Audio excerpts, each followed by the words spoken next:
നമസ്കാരം. കുറച്ച് ദിവസമായിട്ട് ഏകദേശം ഒരാഴ്ചയോളമായിട്ട് സോഷ്യൽ മീഡിയയുടെ പ്രത്യേകിച്ചും ഫേസ്ബുക്കിലും അതേപോലെ തന്നെ യൂട്യൂബിലുമൊക്കെ ഷോർട്സും റീൽസും നോക്കുകയാണെങ്കിൽ പ്രവാസികളുടെ കുടുംബത്തോടുള്ള ഉപദേശത്തോട് ഉപദേശമാണ്.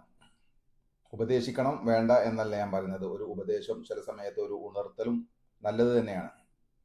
ഉപദേശങ്ങളിലെല്ലാം പറയുന്നത് പ്രവാസികൾ വളരെ പ്രയാസപ്പെട്ട ഒരു ഘട്ടത്തിലൂടെയാണ് കടന്നു പോകുന്നത്. പ്രവാസികളുടെ കുടുംബം, നാട്ടിലുള്ള കുടുംബം ചെലവ് ചുരുക്കണം എന്നാണ്. സത്യത്തിൽ ഇങ്ങനെ ഒരു ഉപദേശത്തിന്റെ ആവശ്യം ഏതൊരു പ്രവാസിയുടെ കുടുംബത്തിനാണ് ആവശ്യമുള്ളത്?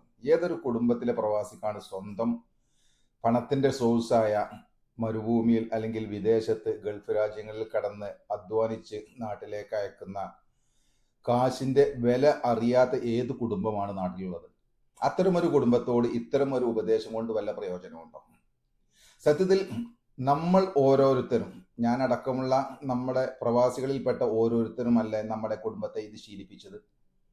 കുടുംബത്തിന് ആവശ്യമില്ലാത്തതും അതല്ലെങ്കിൽ അത്യാവശ്യമില്ലാത്തതും ആഡംബരത്തിന് വേണ്ടിയും നാട്ടിലുള്ള മറ്റുള്ള മാമൂലുകളുമായി കിടപിടിക്കാൻ വേണ്ടിയിട്ടും മറ്റുള്ള അയൽപ്പക്കത്തും നാട്ടിലുള്ള പ്രമാണിമാരുമായും അവരുടെ മക്കളുമായും അവരുടെ കുടുംബങ്ങളും സ്ത്രീകളുമായും മത്സരിക്കാൻ വേണ്ടിയിട്ടും നമ്മുടെ കുടുംബം ആവശ്യം ഉന്നയിക്കുമ്പോൾ അതിനെ പ്രോത്സാഹിപ്പിച്ചത് നാം ഓരോരുത്തരും അടങ്ങുന്ന പ്രവാസികളാണ്.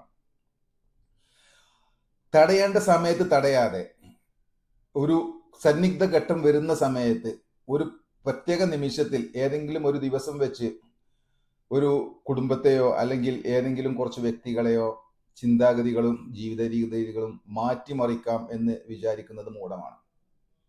ഇത്തരം സന്ദർഭങ്ങൾ വരുമെന്നും ജോലി നഷ്ടപ്പെടുകയോ ശാരീരികമായിട്ടുള്ള അവശത അനുഭവിക്കുകയോ മറ്റേതെങ്കിലും രീതിയിലുള്ള സാമ്പത്തിക ബുദ്ധിമുട്ടുകൾ അനുഭവിക്കുകയോ ചെയ്യുമ്പോൾ നാം എങ്ങനെ ജീവിക്കണം എന്നതിനെക്കുറിച്ചും അതിലേക്ക് സമ്പാദിക്കാനും ഒരു എമർജൻസി ഫണ്ട് കീപ്പ് ചെയ്യുവാനും ഈ അധ്വാനിക്കുന്ന പ്രവാസിയും അതേപോലെ തന്നെ ആ പ്രവാസിയുടെ കുടുംബവും തുടക്കം മുതലേ ശ്രദ്ധിച്ചില്ല എങ്കിൽ ഈ സന്നിഗ്ധ ഘട്ടങ്ങൾ വരുമ്പോൾ, ഇതേപോലത്തെ പ്രയാസങ്ങൾ വരുന്ന സമയത്ത് പെട്ടെന്നൊരു ദിവസം വിളിച്ചു പറഞ്ഞിട്ട് ആ ചെലവുകൾ വേണ്ട, ആ കാര്യങ്ങൾ നടത്തണ്ട, അത് നിർത്തിക്കള എന്നുള്ള കാര്യങ്ങളെല്ലാം കുടുംബത്തോട് വിളിച്ചു പറയുമ്പോൾ അവരെ കാര്യഗൗരവങ്ങൾ തുടക്കം മുതലേ മനസ്സിലാകാത്ത എല്ലാ മാമൂലുകളിലും എല്ലാവിധ ആഡംബരങ്ങളിലും ആർഭാടങ്ങളിലും അവർ ജീവിക്കാൻ വിട്ടിട്ട് പെട്ടെന്നൊരു ദിവസം ചൂണ്ട പിന്നോട്ട് വലിക്കുമ്പോൾ അത് അംഗീകരിക്കാനുള്ള പ്രയാസം, അതല്ലെങ്കിൽ അത് മനസ്സിലാക്കാനും അതിനോട് സിങ്കാവാനുമുള്ള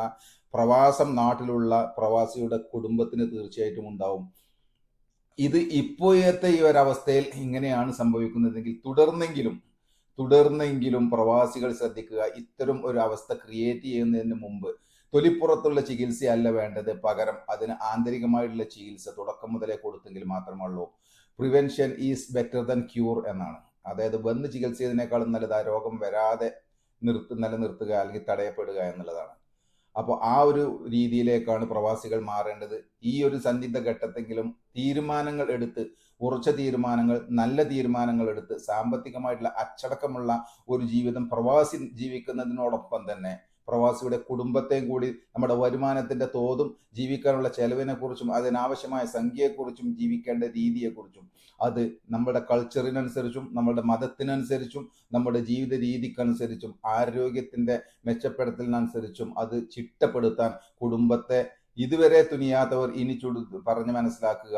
അത് തുനിഞ്ഞ് നിങ്ങൾ കുടുംബത്തെ ചിട്ടപ്പെടുത്തുമ്പോൾ മാത്രമല്ലോ നിങ്ങൾക്ക് സാമ്പത്തികമായിട്ടുള്ള സമാധാനവും സന്തോഷവും കിട്ടുക. അത് നിങ്ങൾ ക്രിയേറ്റ് ചെയ്യേണ്ടത് മുമ്പേ ആയിരുന്നു.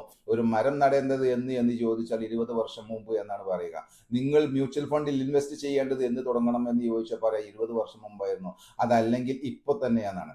അതേപോലെ തന്നെയാണ് ഈ പറയുന്നത്, മുമ്പ് നിങ്ങൾക്ക് ചെയ്യാൻ കഴിയാതെ ശ്രദ്ധിക്കാതെ പോയിട്ടുണ്ടെങ്കിൽ ഈ നിമിഷം മുതൽ അത് ശ്രദ്ധിച്ചു തുടങ്ങുക. നിങ്ങളുടെ കുടുംബത്തെ നിങ്ങളുടെ വരുമാനത്തിനനുസരിച്ച് ജീവിക്കാൻ പഠിപ്പിക്കുക, പ്രാപ്തരാക്കുക. നിങ്ങളോടൊപ്പം അവരെ സഞ്ചരിക്കാൻ, അവരെ മുന്നോട്ട് ഒഴുക്കി വിടാതെ നിങ്ങളോടൊപ്പം അവരെ നീന്താൻ പഠിപ്പിക്കുകയും അവരെ ഒഴുക്കാൻ വിടുകയും ചെയ്യുക. എങ്കിലേ രണ്ടു കൂട്ടർക്കും ഒരു കരയണയാൻ സാധിക്കുകയുള്ളൂ. ഇല്ലെങ്കിൽ പല ആളുകളും പല കരയിലായിരിക്കും ചെന്ന് കയറുക. അത് കുടുംബത്തെ ശിഥിലമാക്കാൻ മാത്രമേ ഉപയോഗിക്കുകയുള്ളൂ. നന്ദി, നമസ്കാരം.